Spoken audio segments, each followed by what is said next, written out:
Hi welcome to zero to hero. ഇന്ന് നല്ലൊരു അടിപൊളി വട്ടയപ്പം ദാ സ്പോഞ്ച് പോലത്തെ കണ്ടില്ലങ്ങള്. അപ്പൊ നമുക്ക് ഇത് എങ്ങനെയാ ഉണ്ടാക്കാൻ നോക്കിയാലോ. ഇതിനു വേണ്ടിതാ ഞാനിവിടെ 1 കപ്പ് പച്ചരിയാണ് എടുത്തിട്ടുള്ളത്. നമ്മളെ റേഷൻ പീടിയിൽ നിന്നൊക്കെ കിട്ടുന്ന സാധാ പച്ചരിയാണ്. 250 ml 1 കപ്പ് പച്ചരിയാണ് ഞാൻ എടുത്തിട്ടുള്ളത്. ഇത് ഒരു വട്ടയപ്പം ഉണ്ടാക്കാൻ കറക്റ്റ് അളവാണ്. അപ്പൊ ഇതിലേക്ക് ആവശ്യത്തിന് വെള്ളം കൂടി ഇങ്ങോട്ട് ഒഴിച്ചിട്ട് ഒരു 4 മണിക്കൂറാണ് ഞാൻ ഇവിടെ ഇത് കുതിർത്തിട്ടിട്ടുള്ളത്. ഇതിപ്പോ സമയം രാവിലെ 6 മണിയാണ്. ഞാനിത് അരി ആട്ടി വെക്കണത് 10 മണിക്കാണ്. അപ്പൊ ഒരു 4 മണിക്കൂർ ഇതുപോലെ വെള്ളത്തിലിട്ട് വെക്കുക. ഞാൻ പറഞ്ഞില്ലേ കറക്റ്റ് 10 മണിക്ക് കഴുകി വൃത്തിയാക്കിയത് ആ മിക്സിന്റെ ജാറിലേക്ക് ഇങ്ങോട്ട് ഇട്ട് കൊടുത്തിട്ടുണ്ട്. കൂടെ ഇതിലേക്ക് ആവശ്യം തേങ്ങയാണ്. തേങ്ങ എത്രത്തോളം ഇനിയിപ്പോ ഒരു തേങ്ങ തന്നെ ചേർത്തെടുത്താലും ഈ ഒരു വട്ടയപ്പത്തിന് ടേസ്റ്റ് കൂടുക എന്നല്ലാതെ ഒട്ടും കുറയൂല. ഞാനിവിടെ വലിയ തേങ്ങ ആയതുകൊണ്ട് ഒരു അരമുറി തേങ്ങയാണ് ഞാനിവിടെ ചേർത്ത് കൊടുക്കുന്നത്. കൂടെ ആ തേങ്ങ പൊട്ടിച്ച വെള്ളം ഉണ്ടല്ലോ, തേങ്ങ വെള്ളം, അതും കൂടി ഇതിലേക്ക് ചേർത്ത് കൊടുക്കുന്നുണ്ട്. പിന്നെ ഒരു 5 ഏലക്കായി, കൂടെ ഒരു കയ്യില് ചോറ്, അതൊരു മയം കിട്ടാൻ വേണ്ടിയിട്ടാട്ടോ.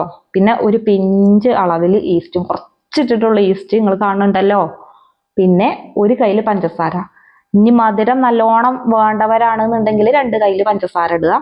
പിന്നെ ഇതിന് 1 കപ്പ് വെള്ളം ഞാൻ ഒഴിച്ചിട്ടുണ്ട്. ഇത് നമ്മൾ ചായയൊക്കെ കുടിക്കുന്ന ഗ്ലാസ് ആണ്. അതിന് 1 കപ്പ് വെള്ളം കൂടി ഒഴിച്ചിട്ട് നന്നാക്കി ഇങ്ങോട്ട് അടിച്ചെടുത്തോളി. ഇതേപോലെ ഈ ഒരു പരുവത്തിലാണ് അടിച്ചെടുക്കേണ്ടത്. ഇനി ഇത് മറ്റൊരു പാത്രത്തിലേക്ക് മാറ്റാം. ചെറിയ പാത്രം എടുക്കണ്ട, ഇതും അത്യാവശ്യം പൊന്തി വരൂലേ. ഒരു 4-5 മണിക്കൂർ നമ്മളിത് റെസ്റ്റ് ചെയ്യാൻ വെക്കുമ്പോൾ അത്യാവശ്യം ഇത് പൊന്തി വരും. അപ്പോൾ അത് പുറത്തേക്ക് കളയാൻ സാധ്യത ഉണ്ട്. അപ്പൊ ഇതുപോലെ ആവശ്യത്തിന് വലിപ്പമുള്ള ഒരു പാത്രത്തിലേക്ക് ഇത് വെച്ചു കൊടുക്കുക. ഇത് ഞാൻ 10 മണിക്ക് ആട്ടി വെച്ചിട്ട് വൈകുന്നേരം 3 മണിക്കാണ് ഞാനിത് കടി ഉണ്ടാക്കണത്. ഒരു 4 മണി ഈവനിങ് സ്നാക്ക് എന്നുള്ള നിലക്കാണ്. അപ്പൊ അതാ 3 മണിയായി നമ്മളെ മാവൊക്കെ നോക്കുമ്പോൾ അത് അടിപൊളിയായിട്ട് പൊന്തി വന്നിട്ടുണ്ട്. അപ്പൊ ഇനി ഇത് നമുക്ക് അപ്പം ചൂടാ. ഇതൊന്ന് ഇളക്കി യോജിപ്പിച്ചു കൊടുക്കുക. ഇത് നമ്മൾ ഒരു ദിവസം കൊണ്ട് തന്നെ ഉണ്ടാക്കണ പരിപാടിയല്ലേ. ഉണ്ടാക്കണതായതുകൊണ്ട് പുളിക്കൊന്നുമില്ല കേട്ടോ. കറക്റ്റ് ടേസ്റ്റ് തന്നെ നമുക്ക് ഈ ഒരു അപ്പം കിട്ടും. അപ്പൊ ഇതുപോലെ ഒരു ഇഡലി ചെമ്പ് എടുക്കുക. അതിന്റെ മേലെ കുറച്ച് നെയ്യ് ഞാൻ പുരട്ടിയിട്ടുണ്ട്.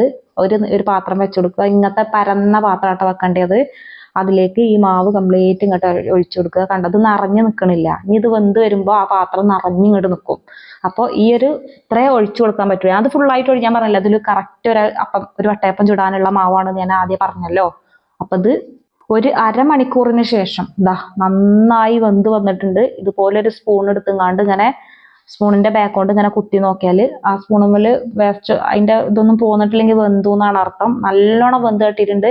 പിന്നെ നന്നായിട്ട് ചൂടാറിയതിന് ശേഷം ഒരു കത്തി കൊണ്ട് അതിന്റെ സൈഡ് ഇങ്ങനെ ഇങ്ങോട്ട് അടർത്തി എടുക്കുക. പോരുട്ടോ, നമ്മൾ നെയ്യ് പുരട്ടിയതല്ലേ, പെട്ടെന്ന് പോരും. ചൂടാറണം എന്ന് മാത്രം. ചൂടാറിയിട്ടില്ലെങ്കിൽ ഇത്ര പെർഫെക്റ്റ് ആയിട്ട് പോരൂല. അപ്പൊ അതുപോലെ അതിൻ്റെ ഉള്ളിൽ നിന്ന് ഇങ്ങനെ ഇനിയിപ്പോ കൈ കൊണ്ട് വേണമെങ്കിൽ ഒന്ന് ഇതേപോലെ ഒന്നും കൂടി ഒന്ന് ഇടിപ്പിച്ചു കൊടുത്താൽ സിമ്പിൾ ആയിട്ട് നമുക്ക് ഇത് എടുക്കാൻ കഴിയും പാത്രത്തിൽ നിന്ന്. ഈ ഒരു വട്ടയപ്പം നന്നാവാൻ ഒന്നാമത്തെ സ്റ്റേജ് എന്ന് പറയുന്നത് നമ്മളെ മാവ് നന്നാകുക എന്നുള്ളതാണ്. രണ്ടാമത്തെ ഘട്ടം ഈ പാത്രത്തിൽ നിന്ന് ഇത് അടർത്തി പൊട്ടാതെ അടിപൊളിയായിട്ട് ഇങ്ങോട്ട് അടർത്തി എടുക്കുക എന്നുള്ളതാണ്. ഇത് രണ്ടും കൂടി ഒക്കെ ആയാൽ നമ്മളെ വട്ടയപ്പം പെർഫെക്റ്റ് ഓക്കെ. അപ്പൊ ഇതുപോലെ മറ്റൊരു പാത്രത്തിലേക്ക് അടിപൊളിയായിട്ട് നമ്മൾ അടർത്തി എടുത്തു മാറ്റിയിട്ടുണ്ട്. കണ്ടില്ലേ, നല്ല സോഫ്റ്റ് ആണ്. സ്പോഞ്ച് പോലത്തെ നല്ല അടിപൊളി അപ്പം വട്ടയപ്പം തന്നെ നമുക്ക് ഇവിടുന്ന് കിട്ടിയിട്ടുണ്ട്. അപ്പോൾ വീഡിയോ ഇഷ്ടപ്പെട്ടാൽ തീർച്ചയായിട്ടും നമുക്ക് ഇഷ്ടപ്പെടും. കാരണം അത്രത്തോളം നമ്മളെ അപ്പങ്ങളും എല്ലാ റെസിപ്പീസും അത്രക്ക് ടേസ്റ്റാണ്. അപ്പൊ വീഡിയോ ഇഷ്ടപ്പെട്ടാൽ തീർച്ചയായിട്ടും എല്ലാവരും സബ്സ്ക്രൈബ് ചെയ്യണം. കൂടെ ആ ബെല്ലൈക്കന്റെ ആ ബട്ടണും കൂടി ഒന്ന് പ്രസ് ചെയ്ത് കൊടുക്കണം. പിന്നെ എല്ലാവരും ഉണ്ടാക്കി നോക്കിയിട്ട് നിങ്ങളെ വിലയേറിയ അഭിപ്രായങ്ങളും നിർദ്ദേശങ്ങളൊക്കെ കമന്റിലൂടെ രേഖപ്പെടുത്തണം. എന്നാലും അത് കാണുമ്പോഴാണ് മറ്റുള്ളവർക്കും കൂടെ ഇത് ഉണ്ടാക്കി നോക്കണം എന്നുള്ളൊരു പ്രചോദനം ഉണ്ടാകുള്ളൂ. അപ്പോൾ ഇതുപോലുള്ള അടിപൊളി സിമ്പിൾ ആയിട്ടുള്ള വീഡിയോകളുമായിട്ട് അടുത്ത ദിവസം കാണാം. ബൈ.